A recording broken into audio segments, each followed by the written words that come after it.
7. I will be following the spectrum for reference of this chapter, and also जिस तरीके से मैं एक एक पॉइंट लिख रही हूँ, जिस तरीके से मैं एक एक पॉइंट बोल रही हूँ, स्पेक्ट्रम में भी उसी सीक्वेंस में वो पॉइंट्स दिए हुए हैं, and this can help you to write a very good answer if you have a topic regarding the revolt of 1857. Whenever we talk about the revolt of 1857, the first reason, when we talk about any revolt for that matter, should be the reason or the causes behind that revolt or that movement. So the revolt of 1857 had a lot of major causes behind it, one of them being economic causes. Economic causes में आपको अगर answer लिखना है, आपको पता है कि economic causes क्या क्या हो सकते हैं. पहली बात तो there was a very unpopular revenue settlement. Unpopular revenue settlement का आप मतलब समझते हैं, जो एक्सप्लॉयटेटिव इन नेचर हो टुवर्ड्स द पेजेंट्स, राइट.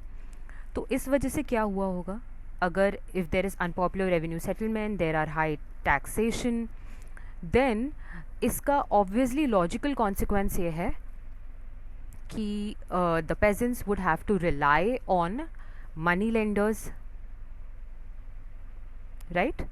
अब मनी लेंडर्स पे अगर वो रिलाई करेंगे और उनका डेट अगर बढ़ता रहेगा, डेट ऑफ पेजेंट्स अगर बढ़ता रहेगा, और वो अनेबल टू पे टैक्सेस हैं और रेवेन्यू हैं, तो क्या होगा, इंडेटनेस आएगी और एक सिचुएशन क्रिएट होगी जहां हमारे पास बॉन्डेड लेबरर्स होंगे जो एक्चुअली में फ्री में काम कर रहे हैं, राइट. तो ये एक कॉज है.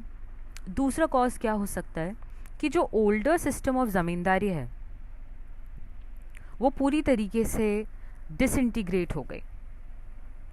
ओके, ऑब्वियसली क्योंकि मिडिल मैन आ गए यहाँ पर, मनी लेंडर्स की एंट्री होती है, तो जो ओल्डर सिस्टम ऑफ ज़मींदारी है वो पूरी तरीके से डिसइंटीग्रेट हो गए, राइट. नाउ ये तो हो गया when you are writing about the peasants. This is one point for peasants, right. इसको आप शॉर्टन करके लिख सकते हो.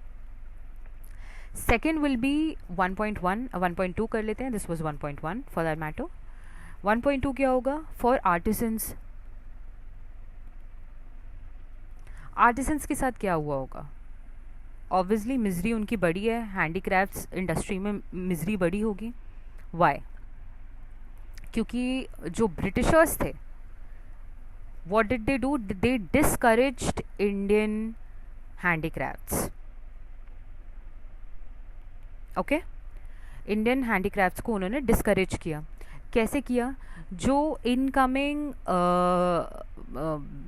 ब्रिटेन से जो इनकमिंग हैंडीक्राफ्ट्स आए होंगे या जो भी चीज़ें आई होंगी उनको ड्यूटी फ्री कर दिया गया. उन पे कोई एक्स्ट्रा चार्जेस नहीं लग रहे, उन पे कोई एक्स्ट्रा टैक्स नहीं लग रहा, ठीक है. और handicraft industry already it was facing from another problem, क्योंकि यहाँ पे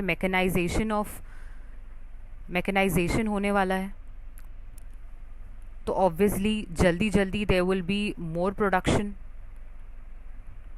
तो इन सब के साथ कंपटीशन करना for Indian handicraft industry became difficult. Okay, अगर आर्टिसंस को डिफ़िकल्ट होता है टू अर्न मनी, तो क्या करेंगे वो,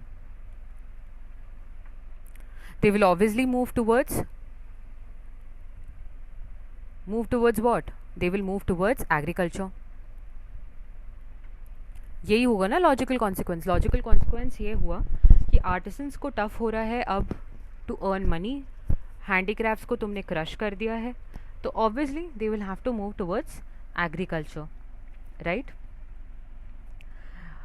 ऑल्सो ज़मींदार्स के साथ भी कुछ दिक्कतें थी. जो ज़मींदार्स थी और जो लैंडलॉर्ड एरिस्टोक्रेसी थी, जिनके पास लैंड्स हुआ करते थे, जो ट्रेडिशनल थे, उनको उनके जो राइट्स हैं, उनको कई ओकेजन में, on many occasions, they were forfeited by the British, right? So this is another reason. So the whole of it, there was, we can say, in general the conclusion would be in economy that there was lopsided development, right? Now we come to the second point, which is political causes. तो political causes क्या क्या हो सकते हैं? East India company जो है, उनकी obviously जो पॉलिसी है वो ग्रीडी पॉलिसी थी, राइट? ग्रीडी क्यों थी? क्योंकि वो मैक्सिमम रिटर्न्स चाहते थे for themselves, and they didn't care about the exploitation of Indians, right? This was it. और इसके लिए उन्होंने बहुत सारी डिफरेंट चीज़ें की, जैसे कि if you know subsidiary alliance. ये क्या होता है ये आगे के चैप्टर्स में हम देखेंगे. Subsidiary alliance, doctrine of lapse, right? Effective control. ये जो पॉलिसीज़ हैं, doctrine of lapse, effective control and effective control, subsidiary alliance and doctrine of lapse, ये सब policies की वजह से they could gain control over territories or polity, right? How we will know obviously when we are doing in detail subsidiary alliance doctrine and obviously effective control, but these were some of the ways in which they took control. What happened with this? There was a fall or collapse of erstwhile aristocracy. मतलब क्या हुआ कि अगर आप control ले रहे हो कुछ चीज़ों का, तो जो पहले की एरिस्टोक्रेसी है, मतलब the Kings and queen's which existed, उनका जो है कोलैप्स होगा. सर्टेन वे में उनकी जो पावर है वो रिडक्शन होगी उस पावर की, राइट? तो फिर क्या होगा? क्या ये पेट्रनेज दे पाएंगे?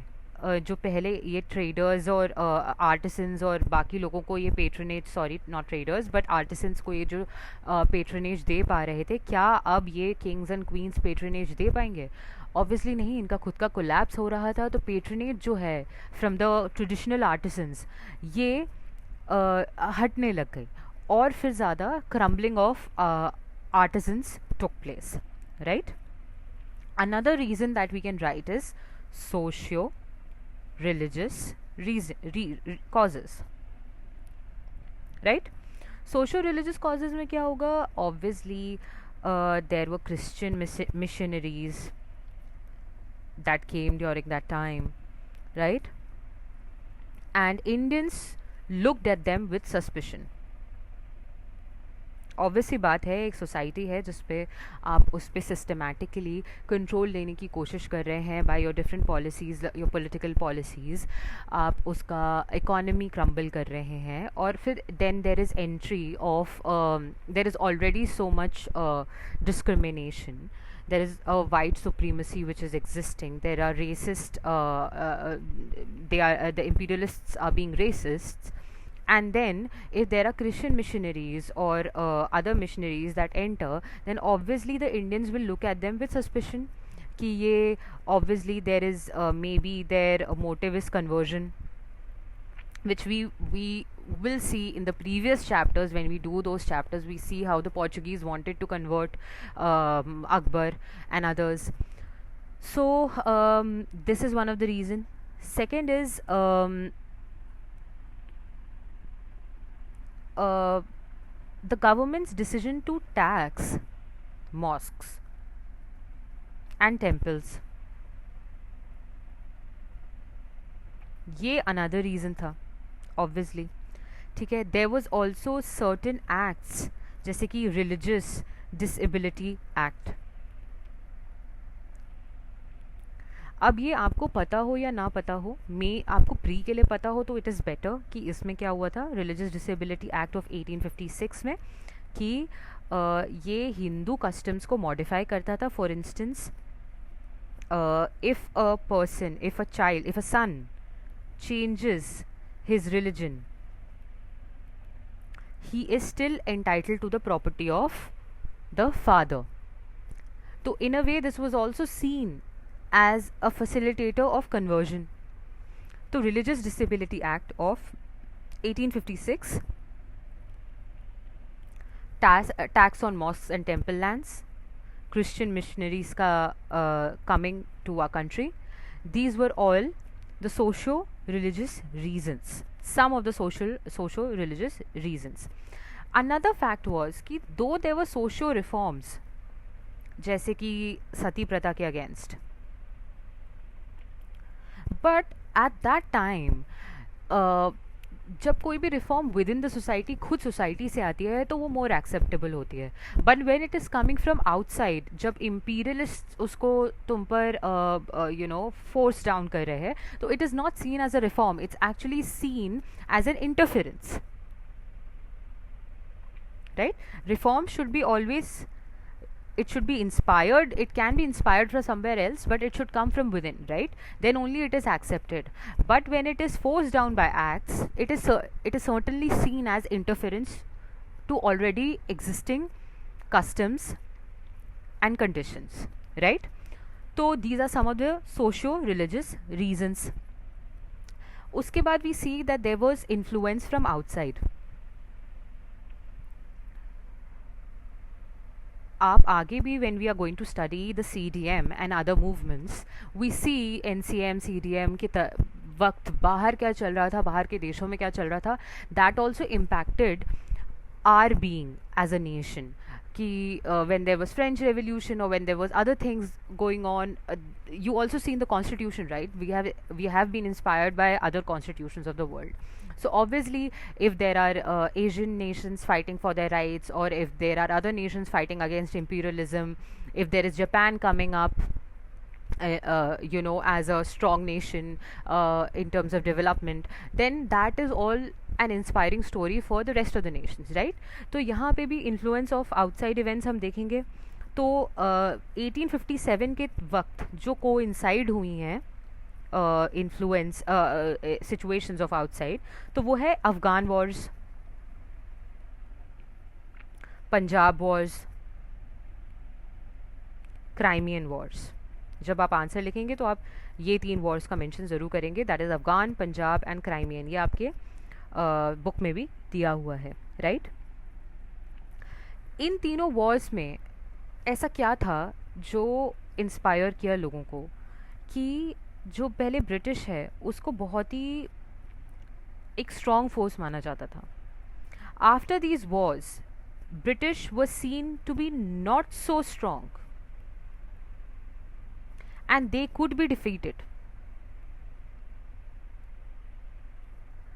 If you see any idea for its execution, for suppose if you see Virat Kohli's videos, you know that for a thing to happen, it should first happen in your mind.